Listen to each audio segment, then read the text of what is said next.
Every once in a while, there's a moment of just pure magic.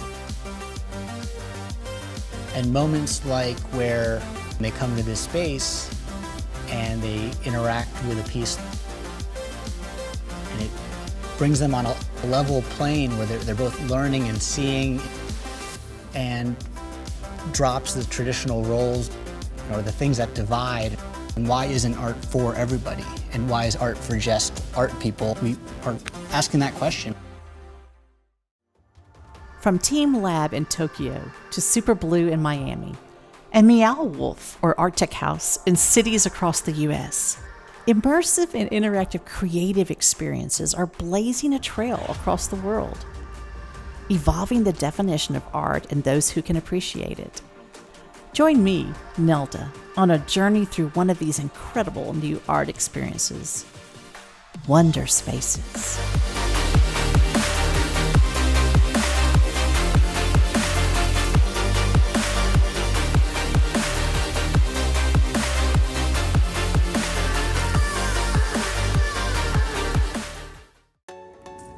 Our intention is to serve what we think is a fundamental human thing, like a forever human thing, which is relationships. Artwork can provide that shared experience, that moment that widens someone's perspective, but when enjoyed together offers stimulating conversation. That artwork can serve that forever human intention and need to build strong relationships with the people that they care about. Inspired to nurture relationships through shared experiences with art, Wonderspaces launched in 2017 with a pop-up in California. It has now grown into 4 locations in San Diego, Scottsdale, Philadelphia, and Austin. The art spaces offer creative installations from high-tech to no-tech in a relaxed environment that can be enjoyed by anyone of any age, whether they have a knowledge of art or not.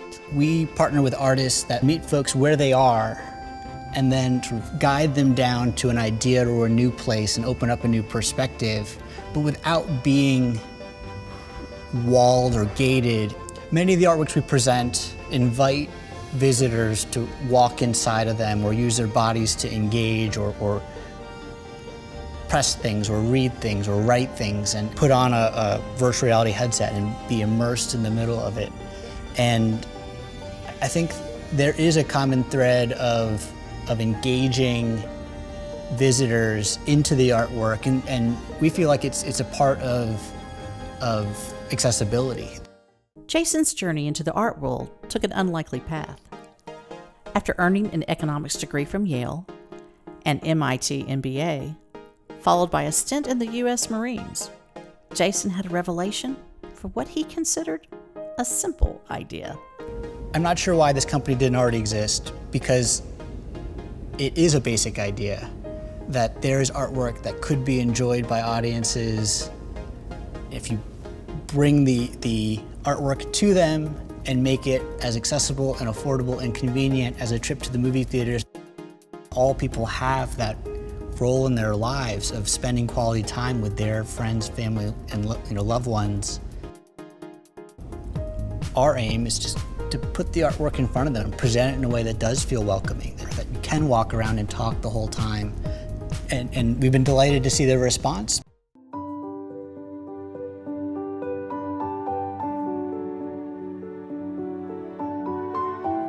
While Wonderspaces is very future-facing, the installations are still rooted in the same human instincts that have ignited imaginations throughout history. The artists pull from nature, life experiences, and technology both complex and simple.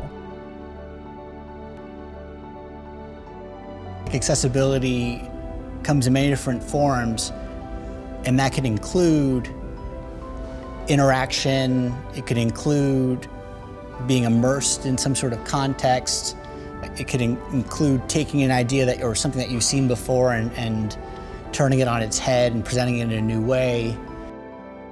This is Wonderspaces. This is incredible.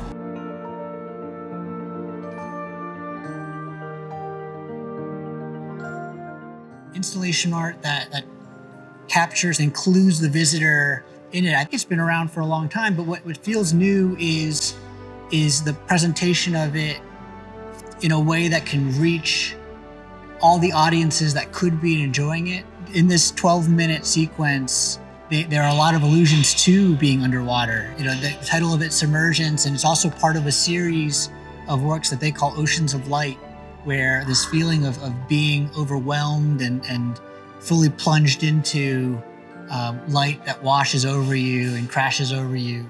This is the beauty of the palette of art intertwined with technology in a way that's just absolutely magical.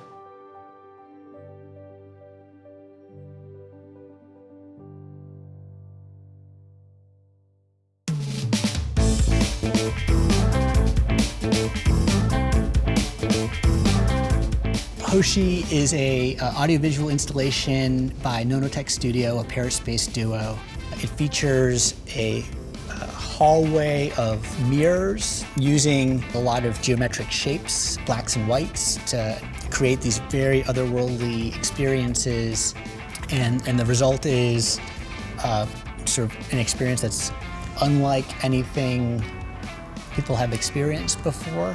Their intention there is just to transport people away, a period of a few minutes, into something that's brand new, and I think it does that really well. They create moments of just otherworldliness using their backgrounds in animation and architecture. They create these audiovisual worlds using a lot of sharp angles and lights. This piece is a 6-minute journey into a different universe. Access to an extraordinary experience becomes casual, becomes easy and accessible, affordable, convenient. They're a musician and architect and animator all combined.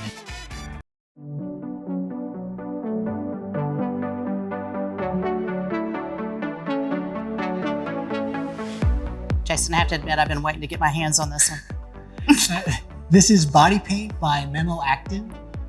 As you'll see as you walk in front of the stand there, it captures your movement and motion and turns it into paint that you splash along the wall. He's created this complex physics engine that captures momentum and movement and turns it into a really elegant and simple but beautiful display.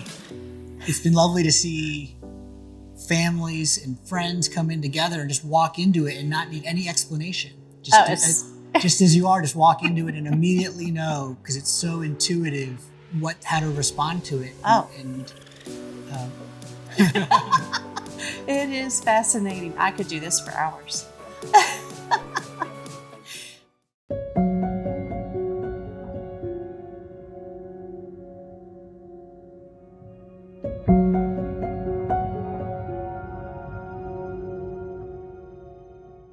Where you are in relation to the sculpture sort of changes your understanding or experience of it.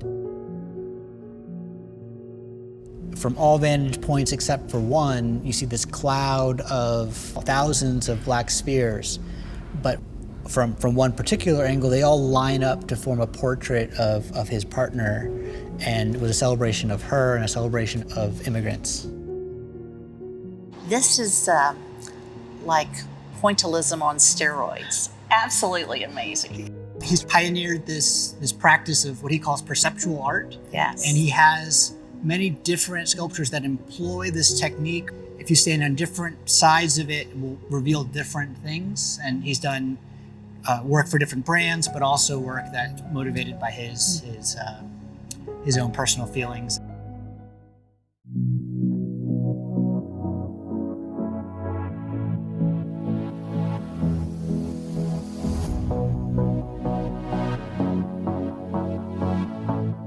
It is 19 miles of string, 24 different colors that are all hanging perfectly vertically. As you approach it, you'll see that certain strings block out others, sort of revealing and hiding different color combinations and creating this flickering effect that feels unlike anything that people have experienced before. as you approach it, you'll sort of notice and moving slowly how it sort of kind of feels alive. The artists have suggested that folks go to different areas like you are and then sort of dwell in each space and just try to find out if there's a certain spot that feels best to you, a certain combination of colors and different patterns that sort of more pleasing or better match to what you're looking for in the moment.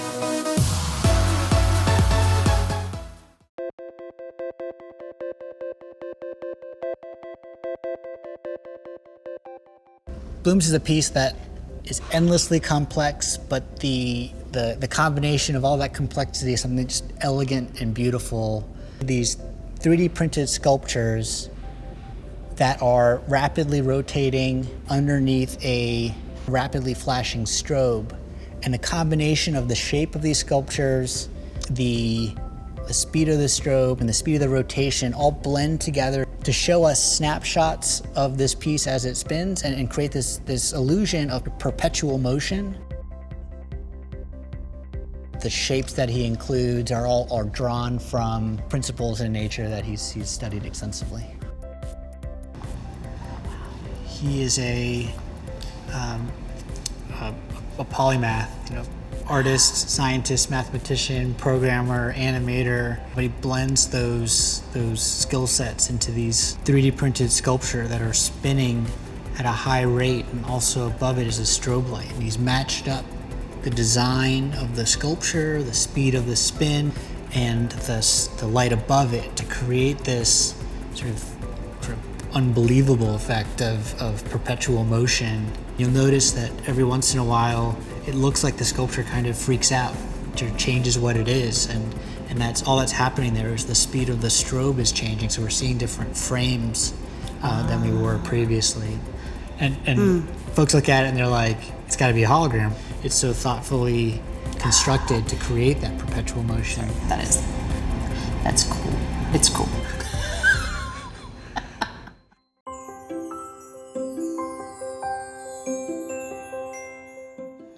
What is this? This is On a Human Scale by New York-based artist Matthew. It's an invitation, first and foremost, to play. He traveled around New York City and had folks sing different notes. And then he matched the videos of folks singing different pitches to the keys of a harpsichord. And when you walk into the installation, you're presented with a wall of faces, all of whom represent a different pitch. And as you play the harpsichord, in real time, the faces light up and sing the notes back to you.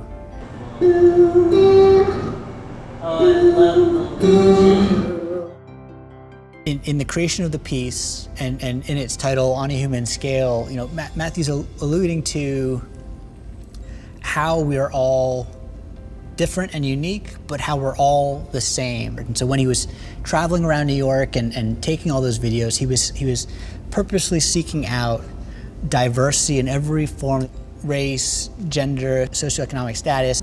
You could enjoy that piece as the most interesting harpsichord you've ever come across that sings notes back to you with a variety of faces. Or you can go deeper and to explore Matthew's intention for it, which was about the diversity of New Yorkers that he filmed that day. What we all have in common and how we're all different.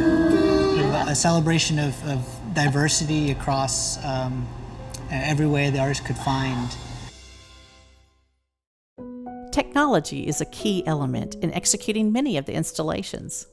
However, some exhibits at Wonderspaces involve only simple human engagement. Yet the effect is just as powerful.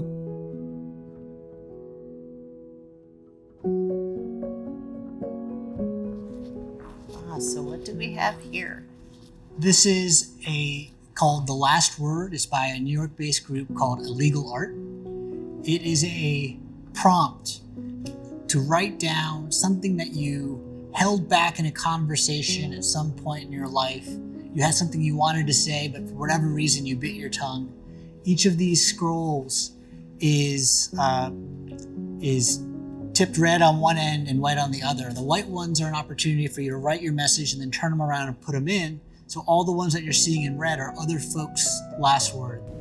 It's clear when reading a sample of these thousands of messages that are left in this wall that what's important to people are the relationships that they have, because almost all the messages in there are about a person and something about a relationship that either they want to recall in a pleasant way or a lot of regret about things that could have been said. The artists are creating an opportunity for the visitor to sort of open up to the heaviest or most emotionally tied moments of their life and to be able to write about them. So you have this catharsis, this opportunity to just sort of unburden yourself of this thing that you've been holding on to, and it very often leads to a very emotional response. Finally being able to let go of something that you've been holding on to tightly is the gift that the artists have created in that moment. There's a lot of sort of captured emotion on this wall in different spots. You are a memory, not me. I wish I would have given you that flower.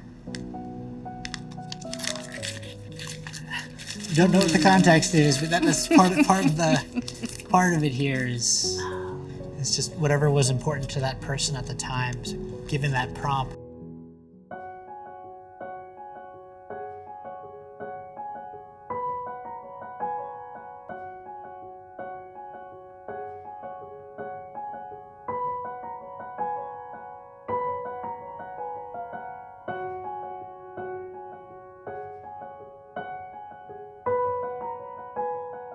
And it is an invitation to enter and to be transported into another world. This is Into the Breath by Stefano Ugliari Badessi. So, into the breath we go. Oh, wow.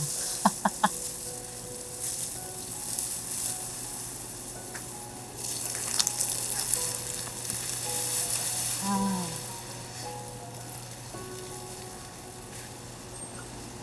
So tell me about why Into the Breath? Why was this created?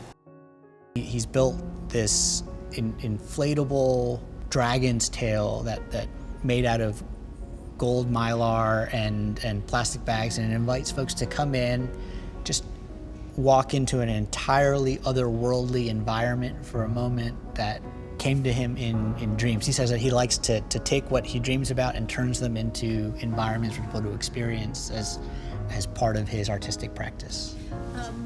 The artist is Italian. He's based in Italy, but spent a bunch of formative years living in China. And during that time, he was taken, especially by sort of Eastern sort of spirituality and meditation. He wanted to make this a sort of an homage to his time in living in China, as well as his intention to deliver these surreal, otherworldly environments. The artist's intention is to create a sense of calm and meditation. He encourages is to come in here and feel like you're transported to a different space and just have a moment of reflection. Absolutely fascinating that somebody would conceptually dream of doing this and then being able to bring it to fruition.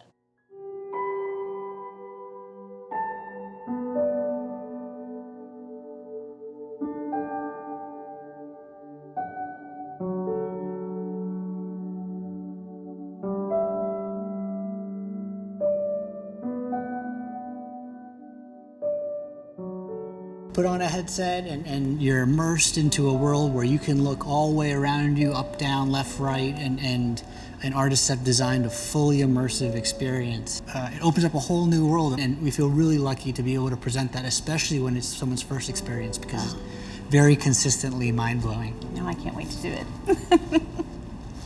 It is a 12-minute virtual reality film that puts you in a boat and takes you on a journey that alludes to the transition from life into the afterlife.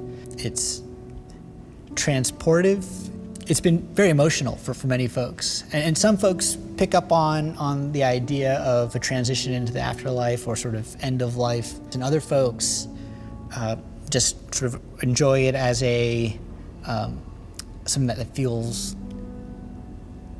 very otherworldly, For many folks, it's the first introduction to virtual reality, the high price of the virtual reality headsets and the inaccessibility that comes with that. We're really excited to deliver work like that. There have been folks who have recently lost someone, who pick up on what the artist's intentions are immediately, directly, and in those moments, it's clear that they've had a moving experience.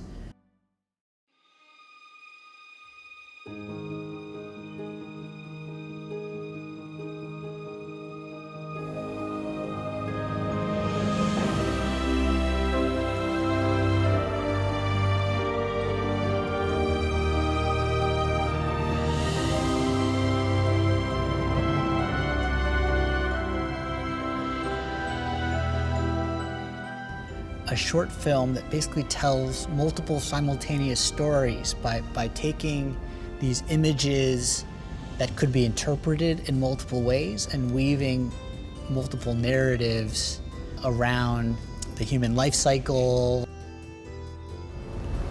How interesting the way he moves the eye. We want to welcome anyone who wants to sort of share that experience of art with each other, and it feels like everybody.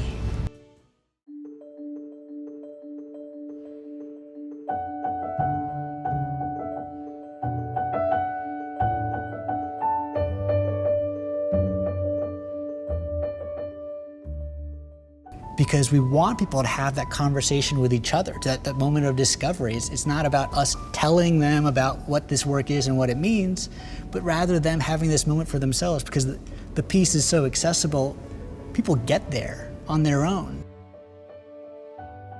Far more maybe than what meets the eye. Absolutely. At the very beginning, right? And what's going on here. Our hope for the show is that when people leave here, that they have a deeper connection with the people that they came here with. And through the shared experience of the 13 different installations that are part of this show, each of which we intend to slightly expand their perspective of the world.